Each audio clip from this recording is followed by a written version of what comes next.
Welcome back to Inside Politics. We're looking back 100 years ago, and the Dutchman's been train wreck in Nashville. It was the worst train wreck, in American history, even to this day. We're talking with David Ewing, a local historian, also Betsy Thorpe, another local historian who wrote a major book about the particular crash, and Denise Nolan, who is the granddaughter of one of those who died that day.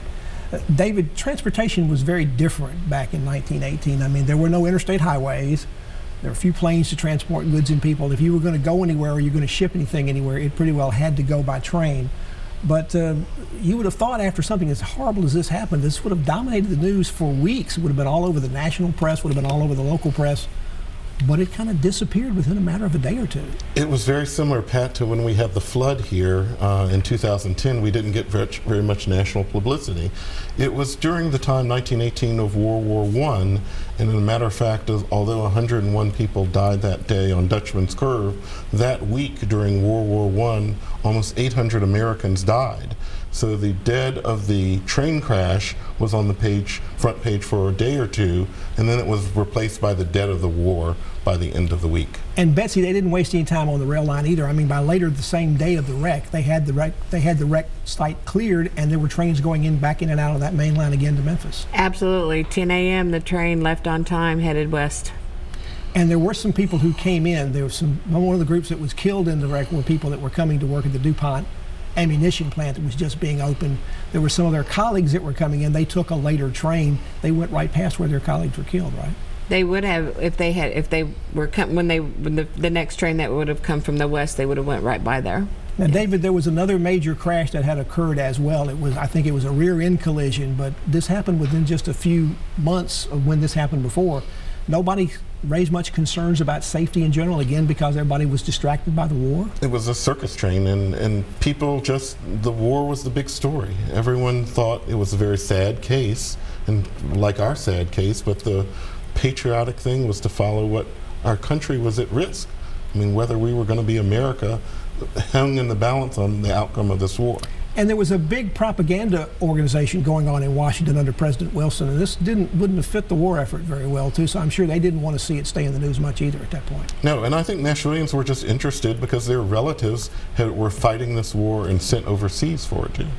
Denise, this was a tremendous loss for your family. How did your grandmother and others deal with it? Your family moved, the part of the family moved out to California. Yes, shortly after they moved to California, and it was just too hard to be here with all of the memories and the relatives and everybody grieving.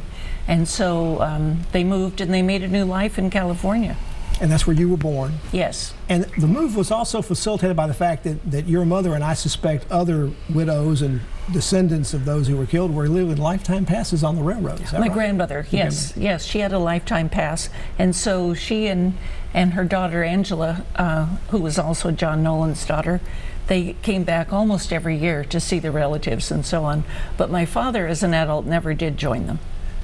Betsy, in the book you wrote, you have a chapter about John Nolan. You profiled a couple of people in there. What did you talk about? What you talked about John Nolan? I'm going to have Denise tell me whether what you wrote was accurate, at least from what they know of her grandfather.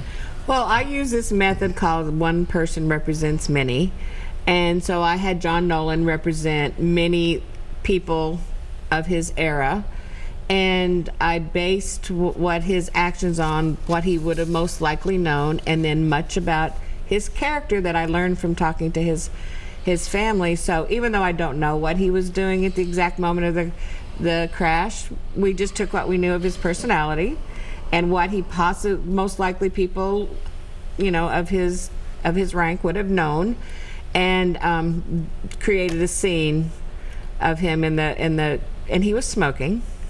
And Denise, there's a pretty good chance he was telling a story too. He was an Irishman, right? That's right. That's right. Yes, he was a good storyteller. David, there were some national publicity, particularly from the Chicago Defender, which was a black newspaper that did try to keep this story alive and did raise quite a bit of concern because the percentage of African Americans killed out of these 100 that died that day was very, very large. Yeah, it was probably close to 3/4 of the people that lost their lives, mainly because they were in the wooden cars, and those cars splintered, caught on fire, and telescoped, and they just didn't have a chance. Now, the Chicago Defender was a publication that was not well received in this area, and some black people in this area would have been in trouble had they found it with them. But what did the Defender want to have happen on it? They wanted a federal investigation about The this? Defender wanted an investigation and also wanted to make sure that these kind of crashes would not happen again, that they needed stronger cars and they needed better laws. Betsy, you grew up out in Oregon, and you came to Nashville. Why did you get interested in this? Because this crash had pretty well faded out of any kind of history or memory here in Nashville by the time you got here. I like history, and that's one thing when I first moved to Nashville from Oregon. You know, Oregon's a much newer state.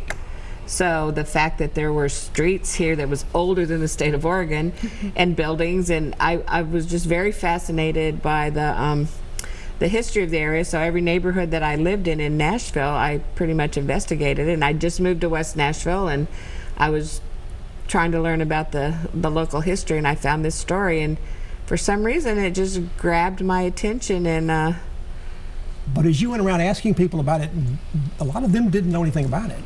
once I started asking the right people, when I started asking the local people, such as yourself, who has been here, whose families have been here for a while, they did know about it. Well, Pat, that's part of the story. There wasn't a marker until Betsy put one up there, the 95th anniversary. We have all these historic markers around town, and there wasn't even a marker to commemorate the worst train crash in American history. David, was this crash somewhat forgotten by Nashvillians because it was such an African-American type event?